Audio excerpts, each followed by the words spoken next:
Welcome back to another episode of our Dinner Party podcast. I'm Lindsay. And I'm Keith. We're the podcast that covers stuff you can cover later.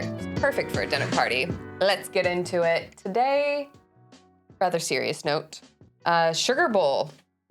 I'm going to say acts of terror, but I believe they've ruled it out of being terrorism. I actually don't know what the line is here, but the annual Sugar Bowl game between Notre Dame and Georgia was delayed by 24 hours after Army veteran drove a Ford F-150 down Bourbon Street in New Orleans, killing up to 15 people and injuring many others.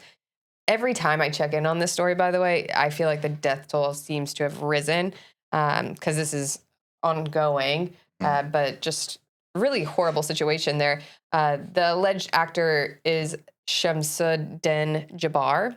Hope I nailed that. He was U.S. born and living in Texas, but an ISIS flag was found in the bed of the truck. The individual has had 2 failed marriages in the last 10 years, which could have led to some mental personal issues. It seems based on the presentation of the information. Right now, I think people are just reporting on anything they can find in the public domain. Jabbar died in this incident after opening fire on police, and police opened fire back. Which, by the way, shout out or notable mention to the New Orleans police who were there that night, who literally ran into action. There's actually footage of a group of police officers kind of on the corner that sprint towards the direction they when they get the call. So who knows what additional chaos they actually stopped. I have no idea what this guy had planned. And of course, police, or I guess the FBI, is actually researching the possible connection to the Cybertruck explosion that exploded outside of Trump's hotel in Vegas. The Cybertruck was also a rental. It was found to have gas tanks in the back. The driver obviously died upon the explosion. A few others were injured. And right now, they're saying no connection, which, okay. That could change. Okay. Could change, because I know... I think there's still a lot to be found out. And I said, even with Jabbar, I think the reason why they're he's had 2 divorces in the last 10 years, I think people are just trying to find anything. It's you can tell he's a voting citizen. You can tell he was a veteran, too. He's a veteran. These are all things you'd be able to easily find out on someone with a background check. Yeah. They know that he also hadn't been paying child support. So... I would say definitely something going on, but it's not the first time, just because he's U.S. born. We've seen it before, especially out of the UK, where there are natural citizens that become radicalized. Yeah, that's the word. Yeah, radicalized over something like this. Yeah, that is how groups like ISIS work. So yeah, still a lot could change. Maybe there will be a connection. I know the day that it happened, when the mayor did their press conference, they said it was an act of terrorism. The FBI said it wasn't. And then later the FBI changed it. Now they are calling it terrorism. Okay. So that's already changed. Maybe they have found something. Because I saw people were losing their minds on the internet because, they're charging Luigi with terrorism, but not this guy who killed 15 people and maybe more. Right. I also will be interested to see if we get a manuscript out of this one as well. I mean, if he's part of ISIS, then that's obviously a bigger plan. Perhaps they also have manuscripts. I don't know. But I think it has to be based on intent. Luigi had a large history, a larger plan. Yeah. And this guy seemingly could be a part of a larger plan too. Yeah. I don't know. I just don't think it's a coincidence that both incidents, they rented the vehicle from Turo that day. And then I believe the Cybertruck was also rented in Arizona. I don't know if the Ford F-150 was. I think it was Texas. He rented it in Texas and drove it to Louisiana. Maybe. I know that's where he was from. It's stupid because if you have a Texas plate in Louisiana, you'll get pulled over 10 times in one street. So don't know what he was thinking. I saw Fox News got in trouble for, basically trying to paint the picture that this guy was an illegal immigrant from Mexico. They came out with this statement saying, "Oh, this truck crossed the border on December something, and this person's probably an illegal immigrant." And they later found out it crossed the border like in November, but also Because it's a rental car. because it's a rental. Yeah. And the guy who crossed the border in it, obviously had nothing to do with it. Yeah. He just rented the truck. I think that leads more into like, we don't know anything. And so you do like light research and you end up with that story. You do more research and you end up with the guy who actually did it. I think too often news or media outlets try and jump into the news cycle quickly. Like there's still the like, They want to be the get first. first. And then you end up, you end up with something wrong. It's all just sad. Like it just like the misinformation, even like it's terrorism, it's not terrorism. Like what is it? Because it gives two very different vibes and very different concerns. I mean, also we have two schools down the street. Obviously, I mean, I've seen some names of victims roll in from this. Certainly not all 15 have been accounted for, at least that I've seen. Maybe now it has.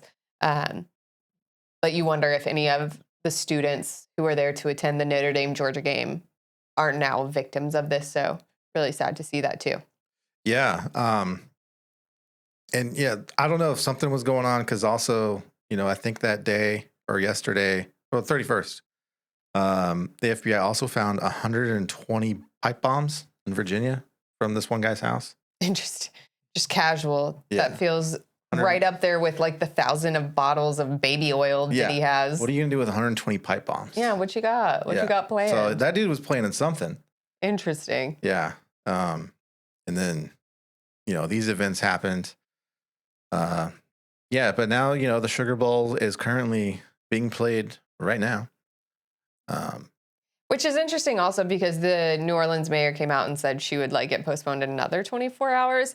Can't say I blame her. Also understand the Sugar Bowl because these schools want to get out of there more than likely. Yeah. They're like, hey, if we can just make it super safe, let's get home. I guess let's win and let's go to the next bowl game. Because I think they were trying to decide if he acted alone. Yes, if that there is was the more question. Coming. But I did see something popped up on my phone earlier that said, they're going to have the National Guard and all kinds of security there today. Yeah. So these are really big events. Like you can say what you want because it's college football, maybe not an NFL game, but the Sugar Bowl is a classic. This playoff situation, the NCAA has put a lot of stock in it. Notre Dame's a really iconic team. Georgia certainly has a huge fan base right now too.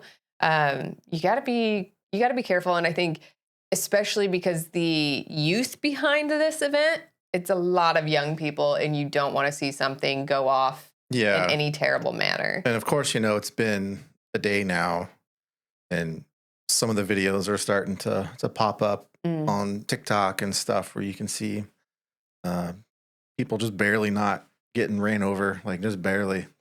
I can't imagine. I mean, I think that has to be a moment where your life, I don't know that you'd have time for your life to flash before your eyes. You were probably like stunned at what would happen. Some of the people's reactions, like they see the vehicle coming towards them and they just kind of freeze and stand there. I mean, it's fight, flight, or freeze, right? Yeah. Those are the three options people tend to react to. They move like really slow. I'm like, what are you doing? I suppose it really is just like you get stunned for a second of like, is this happening? Yeah, I don't know. But on another topic, or maybe more happy one. Oh, good. The actual games themselves, the football games. Getting better. Yeah, so. Started off with some like questionable choices, but it's getting good. Was it though? I think this week's games have made it not look as bad. Because so far, Alabama lost. That's literally what it was. Let's be honest, people. Everybody in the SEC was like, Indiana made it, not Alabama. And then Alabama lost to Michigan. And it's like, well, guess what? That was pretty great. Yeah. But can I also say the Big Ten has like ticked up? Because Illinois with a win against South Carolina. What? Every SEC team, I think, has lost so far, except for who won last night? I think they went into overtime. Yes. Texas. I don't have them committed to being an SEC team yet. Oh, and I think there was one other team, maybe. Yes. That won. But most of them have lost. Well, who did Indiana lose to? Notre Dame. Oh, that's right. They're not an SEC. Yeah. They're kind of like a SEC. But team. so far, all the teams that had bye weeks have lost. They're 0-3. I think you've got to keep it in got to keep in step. Which I do. It's running a race, quite literally. Yeah. And I never did like that about bowl games in general, how like it's almost like a month break almost. Yeah. I never did like that. You just go. Proves just keep to going. be too long or... Yeah. I wonder too, it is the holiday season. It's also like the worst time to let yourself rest. You know what I mean? Because you're like Christmas, New Year's, these are gluttonous holidays. Not that I'm expecting college kids to have immense self-control, but it's just the worst time period to put them into a situation where they can rest, I think. Yeah. Right? Maybe that has nothing to do with it. That's what I'm thinking. I'm like, yeah, I'm going to super rest mode. And then to get back going again, I'd be like, that's hard. That's just hard. To start and stop anything is difficult. You'll lose any rhythm you had. Any momentum out the window. And cohesiveness. It's the same even with taking a class and then taking a test. If you had to wait a month to go take your final, I would be awful at that. Or I can't remember crap. This is legit. Every single school year when we would leave for Christmas break, I would come back and never remember my locker code. Sure. I'd have to go to the office every year at the start of the year in January and go get my code again because I actually never knew it. You just got the rhythm down of where you're going. Yeah. Can't relate. I didn't have that problem, but I don't know. I just know we all have habits and then you break the habit and it's way harder to start. That's just a natural thing. So it makes sense that these kids have problems. And we'll see if this bye week team losing still, well, by the time this comes out, we'll know. Because right now they're playing and it looks like Georgia, not so good. They need to get it going. We're at the top of the third quarter there, and it's Notre Dame 20, Georgia 3.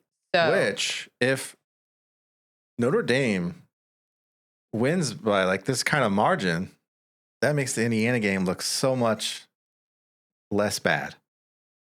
Fair. I think they should have put... So here's my question. I don't know that it has anything to do with the way the college football playoffs were structured, so much as I think the Big Ten actually needs to reconsider how they're structuring their play throughout the season. Because if Indiana had played Oregon and Ohio State, maybe they wouldn't have made it into the playoffs, but they would have made it to a bowl game that was suited to be a very good game, because that's ultimately what you want, is a very good game. And I'm not saying that means Alabama should have been in. I'm not saying that. I don't know who it would have been. But I just wonder if the Big Ten should now reflect on how they navigate their system, because everyone's playing to play in this playoff. Let me say play one more time. But that's ultimately every school's goal now. Every football team has this goal of entering the playoffs. I think the divisions need to reconsider how they're, at least the Big Ten, because it's quite big. They need to reconsider how they're, selecting matchups, I guess. The Big 20 now. It is. Something. I mean, crazy. Why not? Just everybody can be in the Big Ten. Yeah, come join us. We weren't dumb. We didn't name ours the Southeastern Conference or whatever. You can't be in the Southeast. I mean, Missouri's not. I'm not a big fan of the big expanding all the teams into the Big Ten. I like the Midwest teams. The OGs? Yeah. I don't hate the teams that have joined us. And I understand, because I think the big team monetized faster and better than other conferences. Well, they definitely did. So I understand why you'd want to be in on it, because ultimately it's a business. I mean, just big. At least now it's a business. Let's say that. It maybe used to not be, but it certainly is one now. Just big historical football schools. USC. Yeah. Oregon has always, mostly been good. In our lifetime, I guess. I mean, Washington had a good year because of the current Alabama football coach. Michael Penix Jr. was there. USC and UCLA. Yeah, thank you. I was like Cal, not Cal.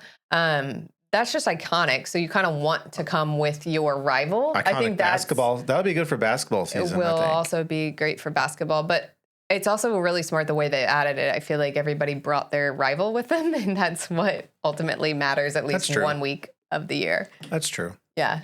And a game matters because it's a conference game. Exactly. So double threat there. That does make sense. Yeah. You know, we are where we are, I guess, when it comes to Big Ten football. But I think they need to reconsider how they're lining up matches through the season so that we can make the college football playoff great. But I think everybody owes Indiana an apology. I'll never apologize. Well. But I went to Purdue. That's right. And we're sorry for everything. We'll leave it at that. I thought I saw Purdue was in the news for something with the football team recently. Hit the button. Pull the lever, Gronk. Oh, you don't want to talk about that? Da-da-da. We'll see you next time on our Dinner Party Podcast. Bye. Bye.